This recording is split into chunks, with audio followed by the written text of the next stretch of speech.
There are a number of ways that you stand to benefit immediately from what we're going to cover here. So this includes things like enhanced learning, more rapid, deeper learning and absorption of material, greater access to the flow state, habit control, getting on top of your habits in a natural way that doesn't involve like banging your head against the wall, more radical forms of creativity, deeper intelligence, right? All of this hinges on our ability to get on our own side. So that's what we're going to talk about. How to get on your own side, what it means and why. So this is vital stuff. And like a lot of this type of material that's very meta and pertains to your relationship with your evolutionary journey, we run the risk of hitting two extremes, where as I share with you what I'm about to get into, you will likely, on one hand, get the sense of like, oh yeah, I know this already. I already know this. I know, yeah. Like, be on your own side, like yourself, dissolve conflict with yourself, this sort of thing. And then the other one is actually the opposite, which is to reject it based on how incredibly wrong it is. And so I'm going to tell you straight up, just so that you can anticipate this ahead of time, it will begin with number one and then go to number two. So we're going to start by talking about getting on your own side and what it means. And then you may feel this temptation to go like, yeah. Right. And so if that comes up, slow down, because we're talking about that, but we're also talking about something else. Okay. And then when we get into the details, when we get into the nitty gritty, that's when you may feel yourself going into, oh, hold on a second there, buddy. You are pushing it. This is not good, unsafe, bad. This is wrong. And I will do my best to address the objections that you have as we go into it. So now now you're forewarned, we can get into it. We're going to talk today about getting on your own side, about how to do it and why. If we've never met, my name is Brent. Hello, I'm a coach. I coach people to do the following three things: help people out of chaos and into order, get out of stagnation and into flow, and out of powerlessness and into empowerment. If that appeals to you, be so kind as to hit like on the video, be so kind as to subscribe to the channel, and you're definitely going to want to check out the one-on-one work that I offer. There's a link below. Let us dive in. So let's begin with an overall arc, like the overall picture of what we're doing here.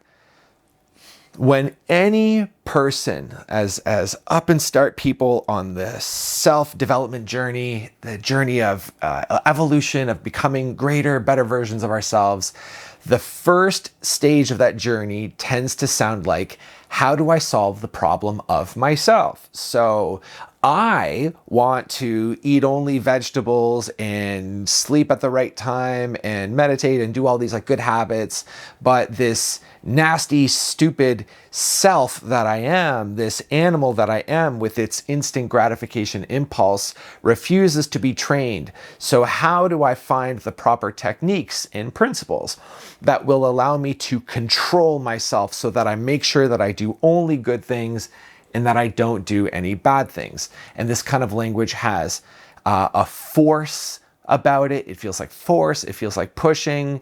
And what happens is we will find techniques invariably that we can use, and we will use them for short-term gains, short-term success. And then we go, I figured it out. Oh, okay, I got it. All I have to do is just do this. I just need to trick myself into thinking that X is Y, and then it'll work out. But then of course that one technique stops working over time, and then we get back to square one. So we will go on this journey of continuing to figure out how to pull one over ourselves, how to force or trick or manipulate ourselves. And then eventually we'll have a bit more of a meta moment that I assume you have already had if you're here and watching this to begin with. We start asking, oh wait, maybe this business of treating myself this way is not the problem. Maybe I need to learn a different skill set entirely. Maybe I need to learn how to unify the aspects. Maybe I need to learn how to stop being in conflict with myself and maybe learn how to work with myself, cooperate with myself. And so to make that happen, we focus on getting on our own side, being our own friend, being in our own corner, being our own coach, guide, leader, mentor, friend.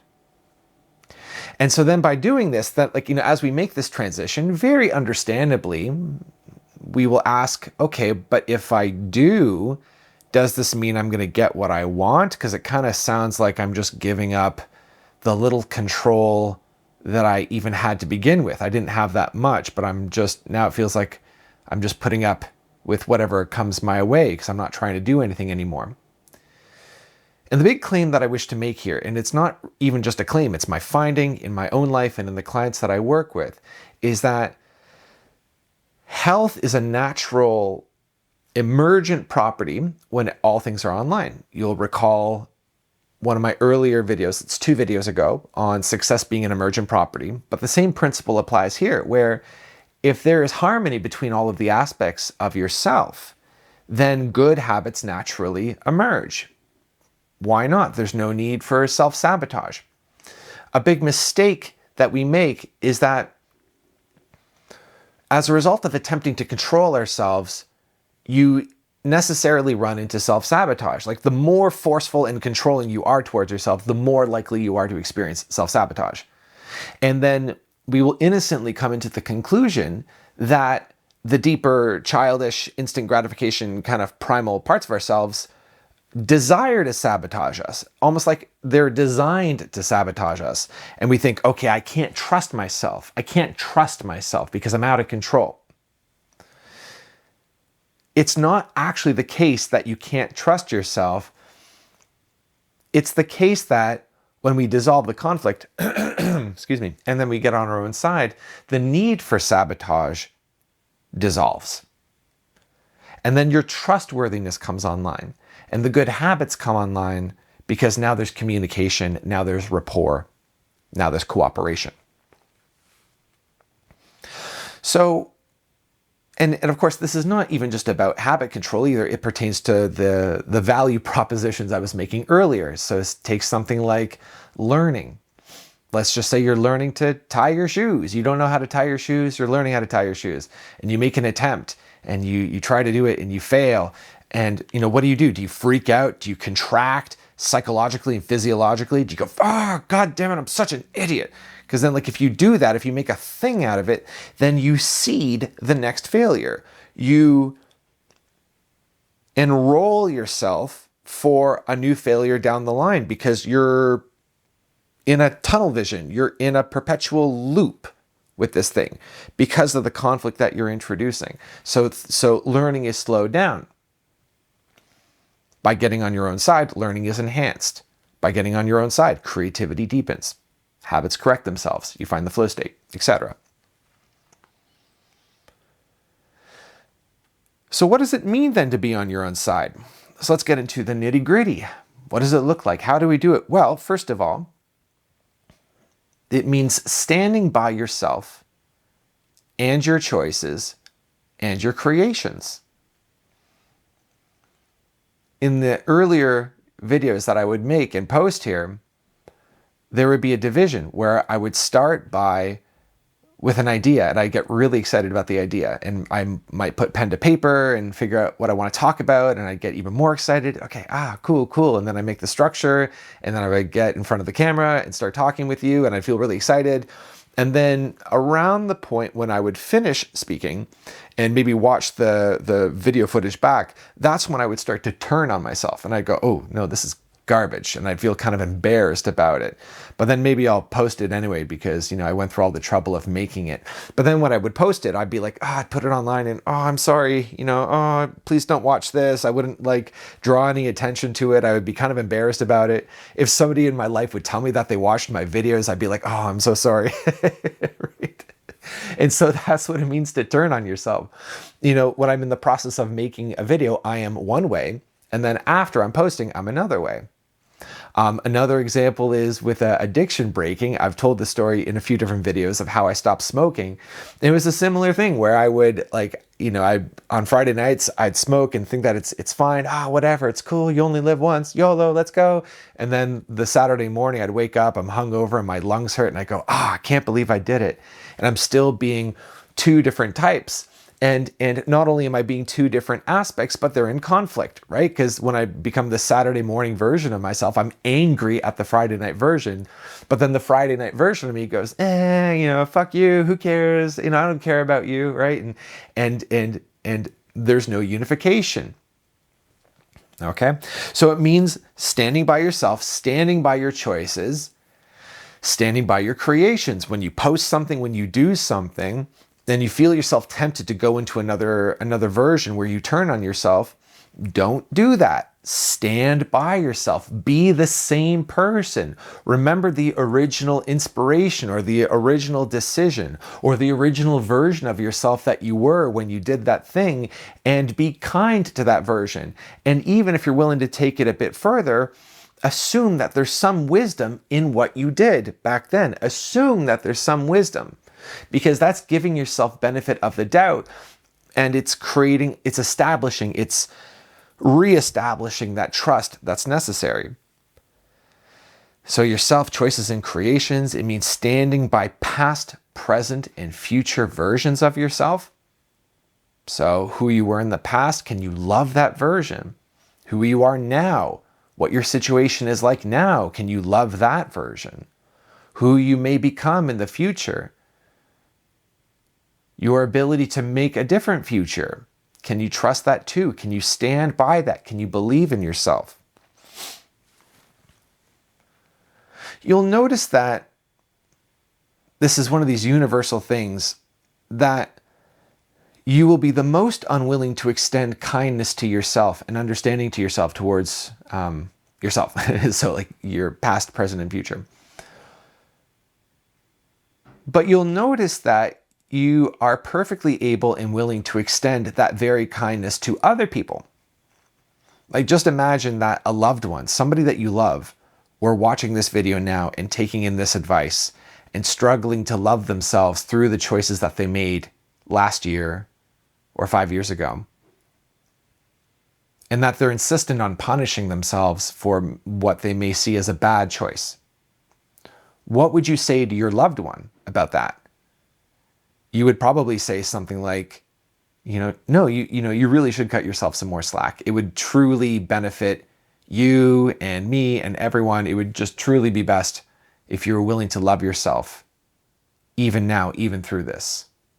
You deserve that love. You deserve that acceptance. You deserve that respect. Notice how easily you can offer this to a loved one and how unwilling we are to offer this to ourselves. This signals that, and again, this is a cultural thing, it signals that you hold yourself personally, uniquely, in some sort of contempt.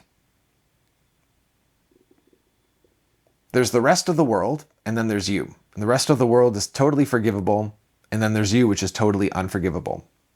Notice the bias. Notice the duplicity. Being on your own side means trusting your psyche. What I mean by this is that there is something in you that is moving you along your evolutionary journey.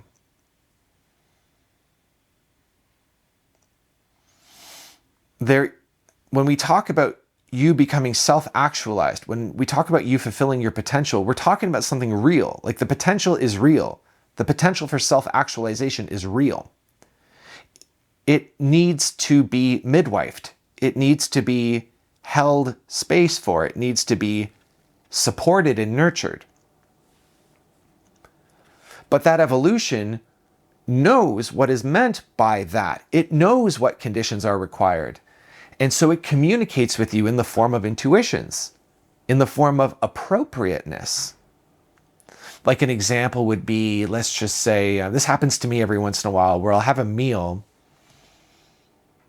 where I come away from eating that meal and I just feel really, truly nourished. Like a very healthy meal, say with like dark greens and legumes and animal protein, and it's very well prepared and seasoned and very healthy and good. Or let's say I have a smoothie, right, with vitamins and supplements and hemp seeds and so forth. You come away from that feeling amazing, or I do. And then something in me goes, I want a lot of that. I want to make my life about that.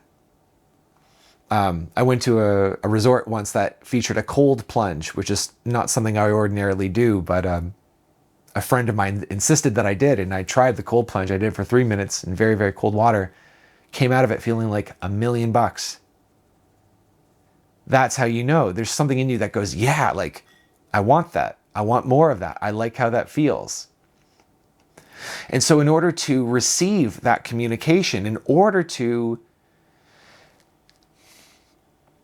facilitate very high fidelity communication between the deeper aspects of your mind and the surface level aspects of your mind, trust is required.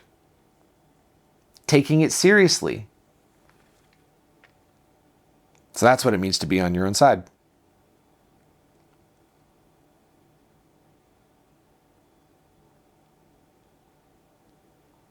So how can we do this? How does it work? How can we start to enact this? I threw a lot of examples at you. There's a lot of different ways to consider this. So I would invite you now to consider the ways in which you are in struggle with yourself. In which ways do you get frustrated with yourself? In which ways are you mad at yourself? In which ways have you not forgiven yourself? What sorts of things do you wish you could get yourself to do that you're not getting yourself to do? Subconsciously or consciously, what do you think would happen if you were to relax your effort around something? Do you feel that if you were to relax your efforts towards self-control, as feeble as they are, that you would backward slide into an even worse situation? You can see how this indicates that you are in a sabotage relationship with yourself. The whole technique here is to learn how to relax. And if you believe that relaxing the effort, even for a moment,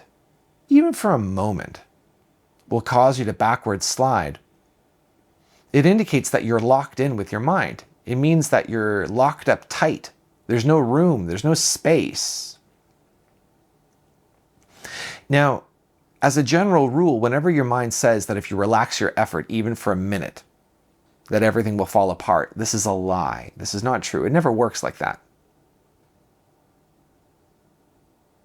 So a good hint for you is to look at the ways in which your mind issues ultimatums. The way it speaks in very forbidding language. The ways in which it intimidates you. That direction it's trying to intimidate you away from is where the gold is. And we do this by just relaxing for a minute.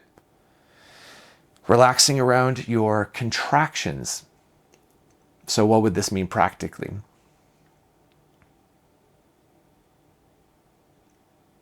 Let's say you are attempting to get out of bed on time and you're having a hard time doing it. And let's just say in one of these mornings you set your alarm, but you slept in too late.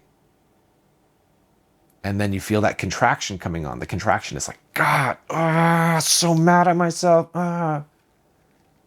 In that moment, you just relax and you say something like this. You say, good. And you say something like this. It was probably in my best interest to have slept in. I don't know what the benefit is. I don't know why, but it was probably good for me. The Matt Kahn technique is applicable here. We say, having slept in, I love myself more, not less.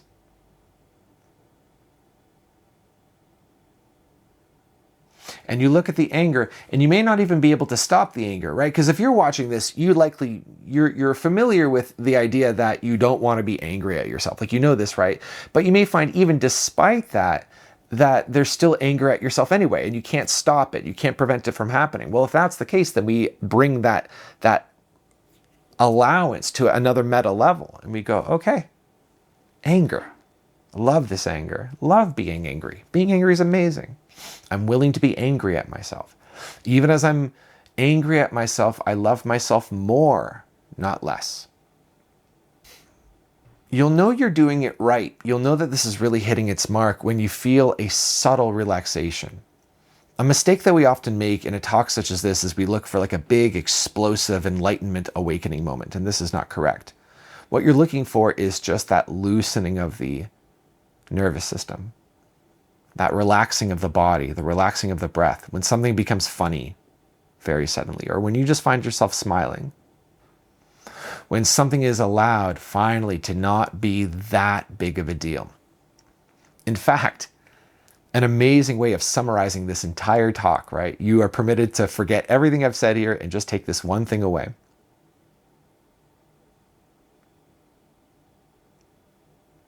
By permitting this one thing not to be such a big deal, then it can resolve itself. The ego says,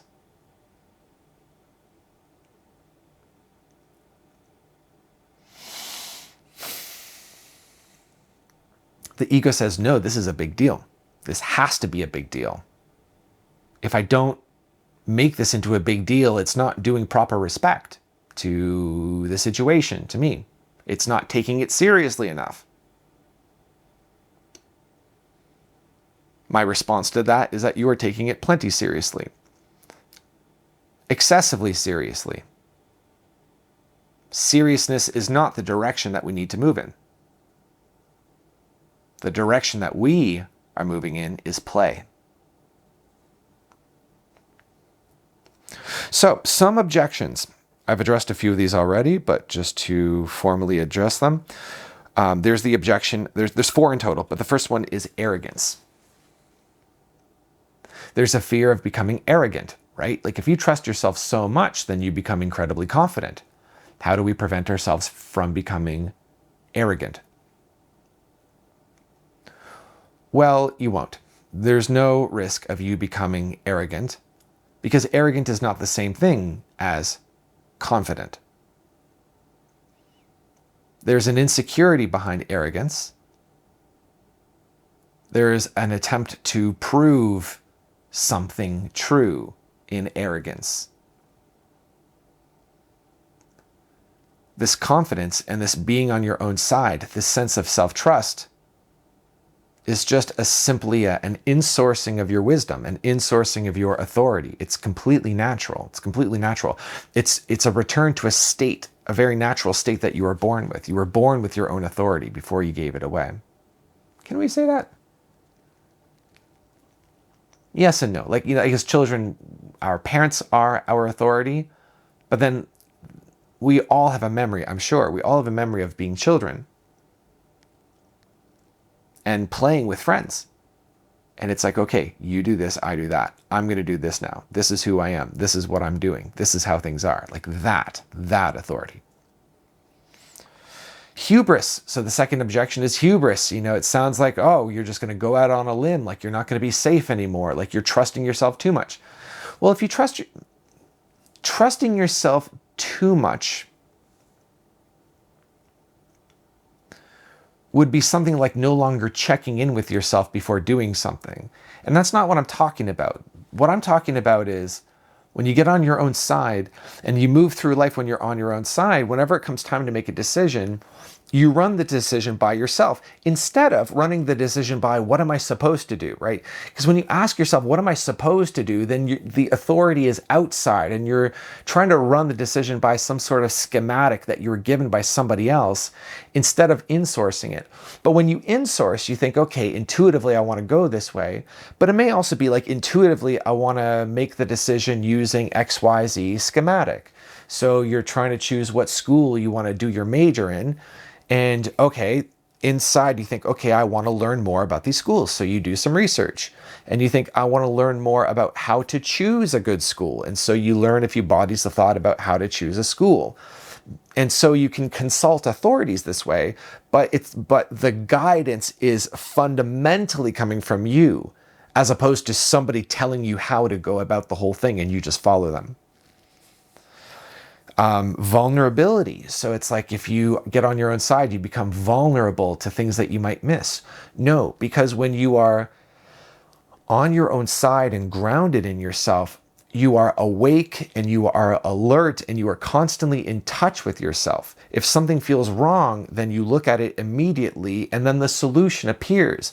It's very present moment oriented. You are engaging with this moment precisely as it is always, as opposed to trying to approach a moment that has not yet occurred, which is what anxiety and worry is often about. And then the last objection is around making excuses, because as a culture, we don't want to make excuses for failures. Like I've heard in sessions all the time, people say, well, I'm not making excuses. I'm not making excuses. Here's how I failed. So I will distinguish that for you right now. To make an excuse is when you give your power away. So if you say something like, I was going to hold a barbecue, but then it rained and I couldn't hold my barbecue anymore because I was powerless over the fact that it was raining. This is an excuse.